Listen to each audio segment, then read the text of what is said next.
An atheist, if asked, who made you, will answer, well, nobody, nothing.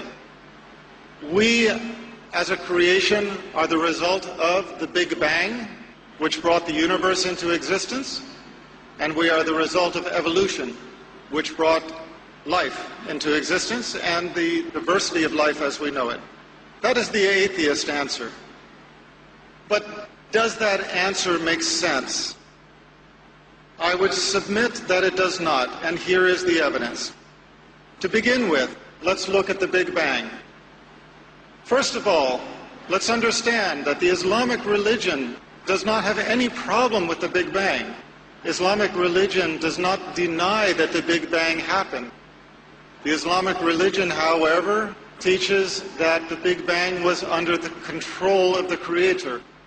Now, which makes more sense? For us to believe that it was a random event or that it was under the control of the Creator?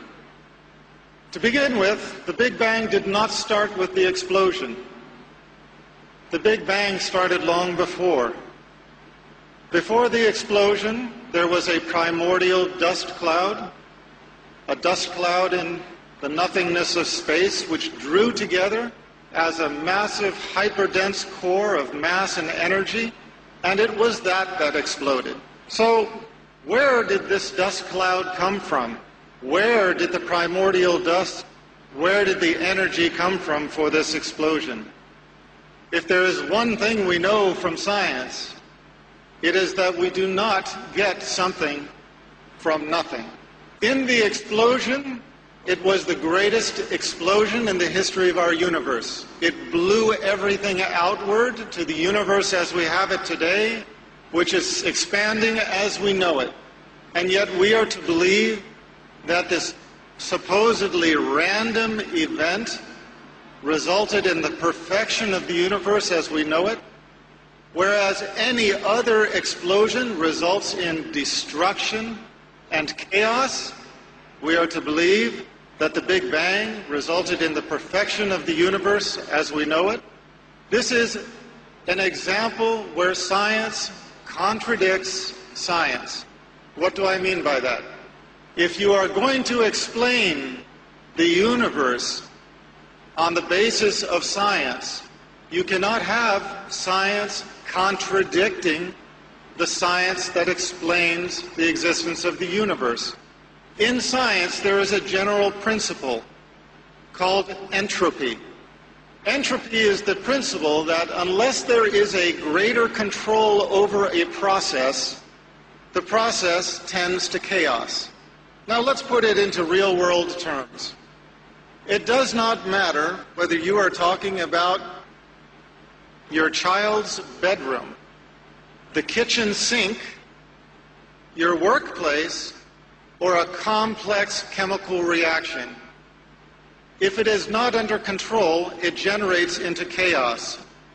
If your child does not clean up his room, if somebody does not control the dishes in the sink, if somebody does not control the chemical reaction, the result is going to be random and chaos. But we are to believe that the massive explosion of the Big Bang resulted in perfection and not chaos. This is an example where science contradicts science. In the same way, when the atheists explain our existence as living beings, they use the example of evolution, natural selection. First, there was a single-cell organism. From the single-cell organism evolved all of life as we know it. But you know, if there's one thing that we know from our lives, it is that if you look at something, you know where it came from. If you look at a painting, you know that there was a painter. If you look at a sculpture, you know that there was a sculptor. If you look at a building, you know that there was an architect and a construction company. And yet we are to look at creation and think that there is not a creator. This is the proposal. The proposal of the atheist is that we evolved by natural selection with the absence of a creator. But I have a question for those who put forward this theory. Natural selection can explain a lot of things. It can explain the diversity of species. It can explain the fossil record. It can explain where the dinosaurs came from and where they went to. But how can you explain where the soul came from? If you believe in the existence of a human soul, how can you explain this as having evolved? For that matter, how can you explain life as having evolved? And what do I mean by life? I mean the power that gives a body, once assembled, to live. We have reached a point in science where we can transplant virtually every organ of the body. We can make a Frankenstein if we so desire. But not all of the world's scientists over the history of mankind, if you brought them all together, cannot make them live. We cannot even make the wing of a gnat in the perfection that it has been made by our Creator. And we cannot give a body life. That is why, once dead, medicine is not able to revive a dead person, even when their organs are still functioning. So, the explanation that we developed from natural selection is another example where science contradicts science. We have the example of millions of years of evolution or natural selection, and the proposal is that everything in our existence, if we don't have some control over it to keep it in order, everything degenerates into chaos, except for the Big Bang and except for evolution. Those two things, just by themselves, they tended toward perfection. Well, there are some people who accept that explanation, but I submit to you that it is not of those who are enlightened, it is not of those who have open minds or open hearts who accept that explanation. The Arabs have a story that they like to tell. A Bedouin is traveling in the desert. He comes upon an oasis, and in the oasis there is a perfect palace. Now, there are no building materials around. He finds another nomad and he asks him, "Where did this palace come from?"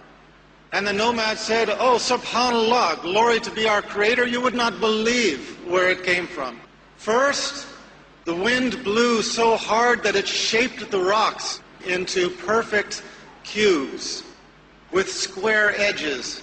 And it tumbled the rocks over the desert until they all fell together in the shape of this palace, in perfect assortment. And then the wind blew the dust with some, hairs and fibers from the trees into the cracks and brought the rain, and that made the cement that cemented it all together. And then lightning strikes blasted the sand into sheets of glass and blew the sheets of glass into the windows. And then the elements took wood from the far corners of the earth and shaped it with the wind and the different force of the elements into furniture and into window trim and doors. And tornadoes and hurricanes carry it here and dropped the doors into the door places, dropped the windows and made the window frames, tumbled the furniture into the rooms. These strong winds took the fibers out of the backs of our sheep, wove them together into tapestries and carpets, and coated the floors with it. And all of this happened just in this one place on earth to make this perfect palace. When we begin thinking about it, we cannot help but roll our eyes and realize, come on, this guy is crazy. This is impossible.